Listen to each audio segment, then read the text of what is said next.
दिल्ली विधानसभा चुनाव की तारीख का ऐलान 5 फरवरी को होगा। दिल्ली में मतदान, मुख्य चुनाव आयुक्त ने प्रेस कॉन्फ्रेंस कर दी जानकारी। एक ही चरण में होगा दिल्ली विधानसभा का चुनाव। 8 फरवरी को आएंगे नतीजे। दिल्ली की कुल 70 विधानसभा सीटों में से 12 सीटें हैं रिजर्व। चुनाव आयोग के ऐलान के साथ ही दिल्ली में आचार संहिता लगी। 10 जनवरी से होंगे नॉमिनेशन, 17 जनवरी आखिरी तारीख। प्रेस कॉन्फ्रेंस में मुख्य चुनाव आयुक्त ने ज्यादा से ज्यादा मतदान की अपील की। बोले, लोकसभा चुनाव में हुई थी रिकॉर्ड वोटिंग, उम्मीद है दिल्ली दिल से वोट करेगी। वोटर लिस्ट को लेकर बोले मुख्य चुनाव आयुक्त राजीव कुमार। कहा, बिना आधार के आयोग पर कई बड़े आरोप लगाए गए। वोटर लिस्ट को लेकर अफवाह फैलाई गई।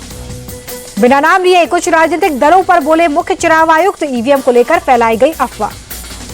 ईवीएम हैक को लेकर चुनाव आयोग बोला, सुप्रीम कोर्ट ने कहा ईवीएम हैक नहीं हो सकता, ईवीएम पूरी तरह से फुल प्रूफ। दिल्ली में 13,033 पोलिंग स्टेशन पर होगी वोटिंग। दिल्ली में 1,55,00,000 मतदाता करेंगे वोटिंग। अयोध्या की मिल्कीपुर सीट पर उपचुनाव की तारीखों का ऐलान। 5 फरवरी को वोटिंग, 8 फरवरी को दिल्ली के नतीजे आएंगे। बीजेपी और सपा की सीधी टक्कर। दिल्ली चुनाव की तारीखों के ऐलान के बाद बीजेपी अध्यक्ष जेपी नड्डा का ट्वीट, विकसित दिल्ली बनाने में जनता से योगदान की अपील।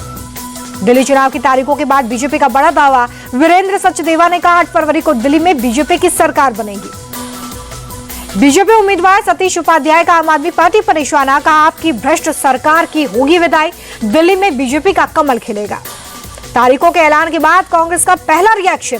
संदीप दीक्षित ने कहा, कांग्रेस चुनाव के लिए पूरी तरह से तैयार। कांग्रेस को लेकर लोगों में भारी उत्साह।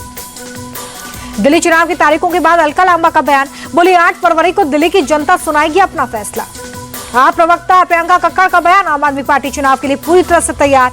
बोली, काला धन बांटने वाले प्रवेश वर्मा पर हो कार्रवाई। आप नेता और दिल्ली सरकार में मंत्री गोपाल राय का बयान। कहा, दिल्ली में फिर से बनेगी आपकी सरकार। लोग चुनाव की तारीख का लंबे समय से इंतजार कर रहे थे। दिल्ली में चुनाव से पहले सियासी घमासान हुआ तेज। आम आदमी पार्टी ने प्रेस कॉन्फ्रेंस कर बीजेपी को घेरा। आतिशी ने कहा, बीजेपी को दिल्ली के विकास की चिंता नहीं। चुनाव तारीखों के ऐलान के बाद सीएम आतिशी का बड़ा दावा। बोली, केंद्र सरकार ने मुझे सीएम आवास से निकाला। 3 महीने में दूसरी बार मेरा सामान बाहर फेंकवाया गया। सीएम आतिशी के आरोपों पर पीडब्ल्यूडी का बयान। चिट्ठी में लिखा, रिमाइंडर के बाद भी आतिशी ने नहीं लिया पोजीशन, इसलिए रद्द करना पड़ा अलॉटमेंट। आतिशी बोली, सरकार मेरा घर छीन सकती है, जज्बा नहीं। घर छीन लेने से दिल्ली का काम रुक नहीं सकता।